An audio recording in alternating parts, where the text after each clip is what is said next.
Hey listeners, before we get started, I wanted to share with you a brand new podcast that you might be interested in. It's the new Braves Dugout podcast. This podcast is about all things Atlanta Braves baseball. They talk about roster moves, potential trades, game recaps. Now this may all seem cliche for a sports podcast, but they also include a special segment each week where they talk about controversial topics using only stats and logic and no bias. Controversial topics such as which Braves player should or should not be in the Hall of Fame, why your favorite player may not be as valuable as you think they are, or how certain players you may not like deserve more love. It's the new Braves Dugout podcast. You can currently catch this podcast, see what I did there? Catch this podcast on Spotify or on Anchor.fm. It's sure to be a hit! Tyler Perry's Medea's Hair Cream, brought to you by Tyler and Perry. Yes, that's right, brought to you by Aerosmith's Steven Tyler and Joe Perry. This isn't just any hair cream, this cream is rockin'! It's lighter, it's brighter, it's more flowing than ever. Isn't that right, Mr. Tyler and Perry? Yeah. You heard it here first, Tyler Perry's Medea's Hair Cream.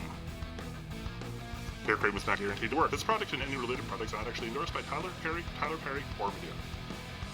And don't forget to check out our other hair products, such as Tyler Perry's toilet paper, also known as TP's TP.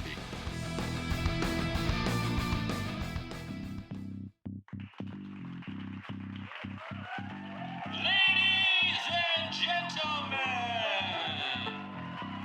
welcome to the Above Average Show Show!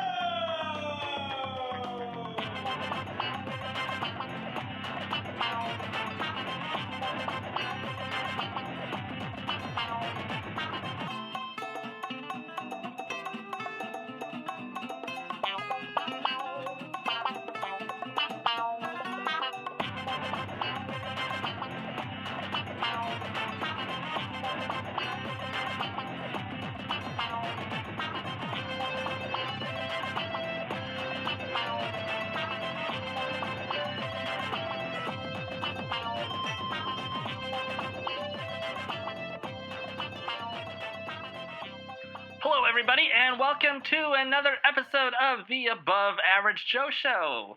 As always, I am your host, Joe, and I am here with another wonderful special guest, Sherrie Billings. Sherrie, how are you doing today? I'm good. How about you, Joe? I am doing pretty good. For those of you who don't know who Sherrie is and what she's worked on, she has worked on projects such as The Walking Dead, small little show on the AMC you may have watched. She's also worked on other shows such as Drop Dead Diva, movies like Papa, Hamlin Hutch, Remnants, Category 5, and An Innocent Kiss, and dozens of other projects that we didn't list because there was just too many to list working as a background artist. But Sherrie, we will go ahead and get started with the first question that I ask everybody, which is, how did you get started in the film industry? I got started with the movie directed by Billy Bob Thornton called Jane Mansfield's Car. They were filming in the Atlanta area and they were looking for older cars, and at the time I happened to have a 67 Ford Fairlane. And I'd never worked in anything, had just been introduced to extras casting, and I submitted, and they immediately emailed back on pictures of the car, and I sent them, and probably within an hour I was booked and ready to go. That's incredible.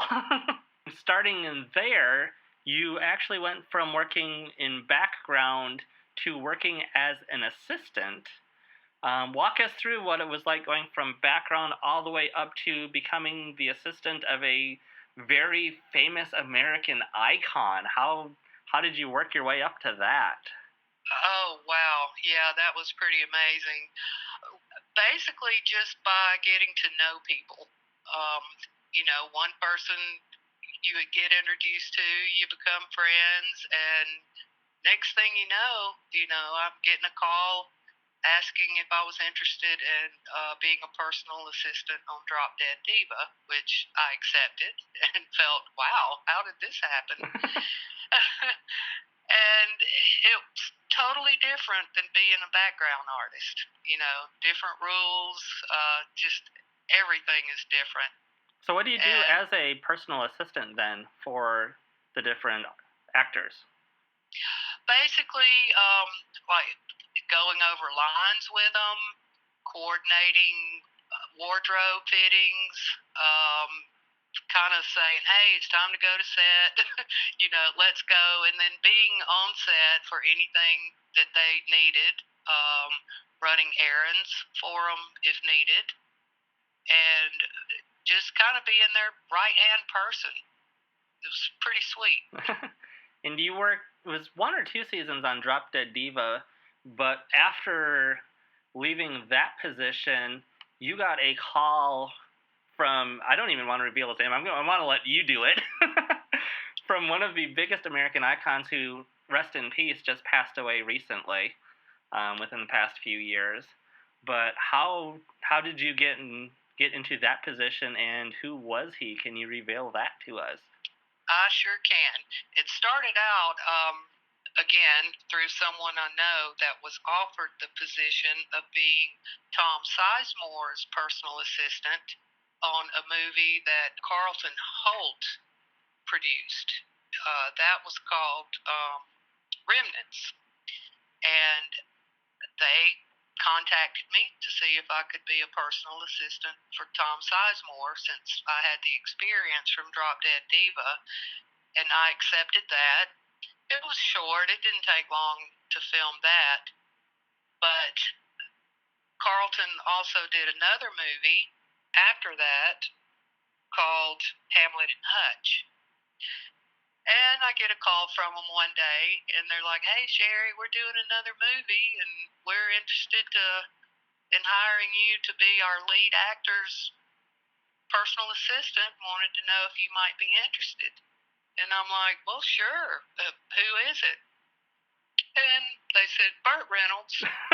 Just Burt Reynolds, Yeah. So I'm like, let me look at my schedule. Sure, I'm available. And I accepted, of course. And I was calm on the phone, like, oh, sure, I'll do it, no big deal. But hung up the phone, called my mom to tell her, and I couldn't talk for hyperventilating. So we did that project, and I really hit it off with Burt. He liked me, and I would say, let's see, that was in April, and a month or so went by, and I get another call from a production agency. They were doing a movie with Burt Reynolds, and Burt had actually requested me to be his personal assistant. That movie was Category 5, and I got to travel to Biloxi, Mississippi for that one. And then a month or so after that, I get another call from another production company. They were doing, it was originally called Elbow Grease, but they changed it to An Innocent Kiss. And same thing. Can you be Burt's personal assistant? He personally requested you. And An Innocent Kiss, you told me that you had just watched it. It's free on Amazon right now. If anybody has Prime, they can go ahead and watch it for free. Tell us a little bit about what An Innocent Kiss is about, the plot line, without giving away any spoilers. Okay, it's about a small town in South Carolina. Guys working together with families, and Burt Reynolds plays one of them's father and grandpa to all the kids running around in the movie. It's a really sweet story, but it's also a comedy too. It's really, really funny. And that's really about all I can say, because if I get into too much, the title kind of gives it away. And working with Burt, if you've ever worked with Burt, people out there, you know that Burt loves to tell stories. And he's told you some of the stories. The one that I love the most, if you could let the listeners know the story about when he was first auditioning before he hit it big. I think that's a great story. Yeah, that one was pretty good. He was going to an audition with a friend of his that was also auditioning, and they both tried out. And afterwards, the casting agent looked at Bert and said, "You don't have the role because you can't act." And he looked at Bert's friend and he said, "You don't have the role because your Adam's apple is too big." And his friend was Clint Eastwood. The two buddies that made it huge, both now American icons. Oh, and another great story that I don't know, this is more of a personal story for me and you, was the day that you had called me up and was like, "Hey, Burt Reynolds wants to meet Will Ferrell." Is there any way you can make that happen? Tell your side of the story of what we had to do in order to make that happen from your perspective. Let's see, I was working on Hamlet and Hutch, I believe, and he was talking about Will Ferrell. And I said, "Well, I happen to have a friend that's working with him right now." And he's like, "Oh, I would really like to meet up with him." And I believe I texted you or called you. You texted because we were on set. You can't call me. That is true. That is true. From there, on my side, after you had texted me, I talked to his stand-in and was like, "Okay, I normally would not ask this because I know the protocols of everything, but my friend is working with Burt Reynolds, so I know it's legit. This isn't just a friend of a friend or something like that. She's the personal assistant of Burt, and Burt wants to come down and see Will. Here is a phone number so you can give it to whoever you need to, if possible, just kind of to his handler, and see if Burt Reynolds can come down and just let them know if that can happen or not." And I guess it went through the chain of command because eventually you got a phone call back saying, "Hey, yeah, if you guys want to swing by." That's true, but the sad thing is it never worked out because we were filming in the North Georgia mountains, and I think Will was here in the Atlanta area, and the schedules, just didn't happen. But we tried. Yeah, we were downtown, and it was like a 2-hour drive, and by the time they wrapped and by the time we wrapped, it just didn't work out time-wise, but we got them in touch, which I thought was pretty awesome of us. That's right, and they did talk on the phone, so they didn't get to meet in person, but they did get to talk on the phone. And then moving on to the next section that we've got, Walking Dead is a show that you worked on for quite a while. What was your role in The Walking Dead, and what are like a couple of your favorite memories from working on that show? I was a citizen of Woodbury, season 3, a Woodbury resident. That was the most fun I've ever had. I worked on it for 6 months, and it was just so exciting every day that I went. I looked forward to waking up at 4 o'clock in the morning to drive to Sonoya to be on set by sometimes 6, 7, whatever. 4 in the morning. Working, 12, 14 hours a day, but I didn't care. I hated when we, got let go for the day. I was just ready to come back. It was so much fun. And what were some of your favorite scenes to film while you were there?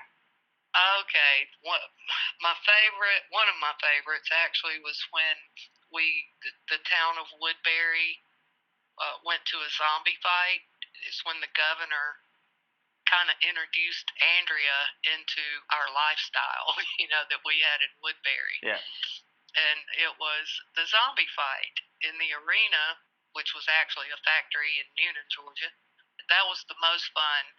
My favorite actor that night was Merle. Merle Dixon. Oh, my goodness gracious. That man is the funniest man. He kept us all laughing. He got us in trouble because, we couldn't stop laughing and they would have to cut, But that was one of my favorite. And then doing the season finale when we went into the prison, we blew up the towers and then went in and raided the jail and, just went into the prison looking for Rick and everybody. And that was really fun. We got to carry I had a 12-gauge shotgun. The scene where Maggie and Glenn were actually shooting at us and we had to run away from the prison. And I was running with the governor. And that was, I thought I was going to get to come back for season 4. That's what we were told, because they picked 3 people. It was myself and 2 others. And the governor, of course, you can't see it in the edited version of it, but he told me to run. So they had 3 of us run in a direction like away from all the chaos, and everybody else got killed. But they were going to bring us back, but the script was rewritten, and we didn't come back. So I'm only assumed dead. Well, I would assume the zombies got you at this point, if you haven't been back for a decade. Probably so. Either that or you're out wandering very, very far away. Who knows? Maybe you'll end up on Fear of the Walking Dead or something one day. Right. As a crossover character. We could have started our own little town. Or, That's what you need. You need a 3rd spin-off for The Walking Dead starring Sherrie Billings. That would be awesome. And we're going to totally switch gears here for a couple of minutes, because I want to go into something that's actually a little more personal and not film-related for you, which is your love of Aerosmith and Steven Tyler. Oh, yes. You have got to meet him a few times. Without divulging too much information, you were able to find him at an undisclosed location, because we don't want to give that away. Okay. But when you met him, describe your first meeting with him and how that went, and then also go into the other times that you've met up with him, too. Okay. I was on a tropical vacation and met some friends on a walking trail that had been to an establishment the night before owned by another rock star, and Sammy Hagar had played at this establishment the night before. And she said, "Oh yeah, a lot of people come in there unannounced just to play." And she said, "We even heard that Steven Tyler pops in." So I'm thinking, okay, we're in the tropics here. How does Steven Tyler just pop in here? So I thought about it, and I happened to Google, where he might live. And I happened to be in the same place where Steven Tyler lives. I'm like, okay, I'm going to find him. And, of course, Russ thought I was crazy. And my daughter also loves him and Aerosmith and a couple other of my friends. Russ being your partner, for those of you who are listening. And so I somewhat found his address. It's not the true address, but it did get me into the vicinity of his house. And also, this area does not have a helmet law, and he likes to ride motorcycles. So with no helmet law, I'm thinking, okay, I'm going to be on the lookout for motorcycle drivers, driving around. So we started driving just in the vicinity of his address, and I look up, there's on a little 2-lane road, but there's a traffic light, and we had the green light, but there were 2 motorcycles to my right, stopped, waiting on the light to change. And no joke, I look over, and I said, "There's Steven Tyler." And Russ said, "What? No way, you're crazy." I said, "No, I'm not." I said, "You turn this car around," because the light changed, and they turned left. And I said, "You turn this car around and go follow him." And so we did, and I'm shaking like a leaf. I was trying to video, but I ended up videoing my feet and the dashboard and got a really good shot of my knee. And I got enough of a clip of him to be able to get a really good screenshot.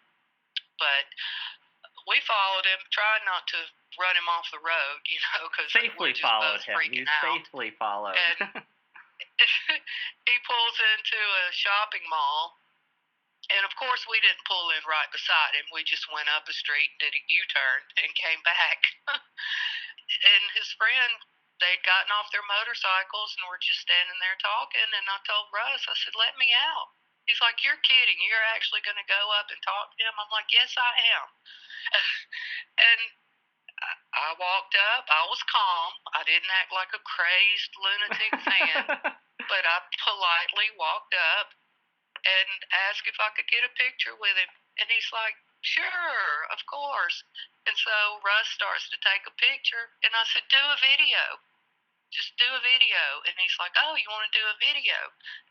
Russ starts videoing. And, I mean, he practically interviews me. And it's on YouTube under I Met Steven Tyler. I tried to keep calm. If you look closely, you can see my knees shaking. And my voice is kind of shaky too, but I still remain calm. And afterwards, I text my daughter and my other two friends that thought I was crazy that I would actually find Steven Tyler, and I immediately sent him the video. I said, I told you I was going to find him. And I did.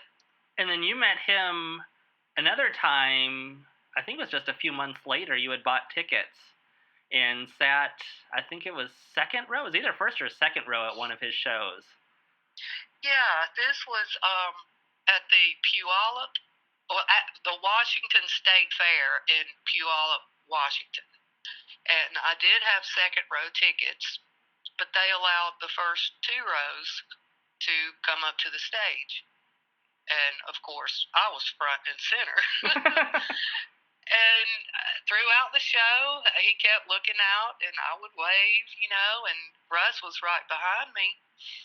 And after a few songs, he started playing Living on the Edge. And I don't know, I told Russ, I said, video this. I had no idea of anything. And he sings a few, lyrics or whatever.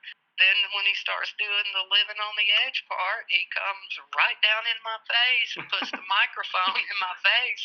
And I said, I met you in Hawaii. And he says, I know. I remember.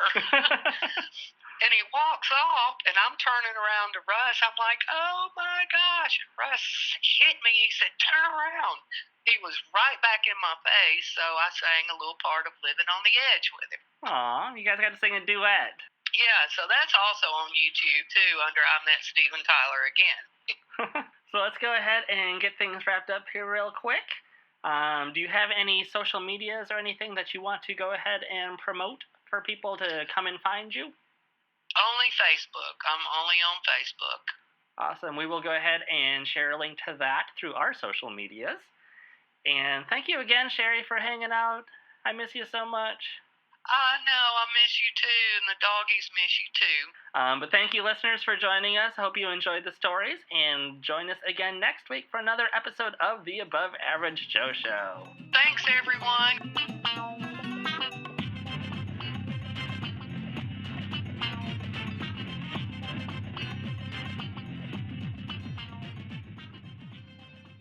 Thank you again to our special guest, Sherrie Billings. And a special thanks to Jamie Lynn Cotrette for her contributions to the Tyler and Perry Foamercial. Be sure to check out our Facebook, Instagram, and Twitters, and look us up on Spotify, Stitcher, and iTunes. You can also check out another podcast I co-host, The Extra Unordinary, and other great media content by Moon Possum Productions at moonpossum.com.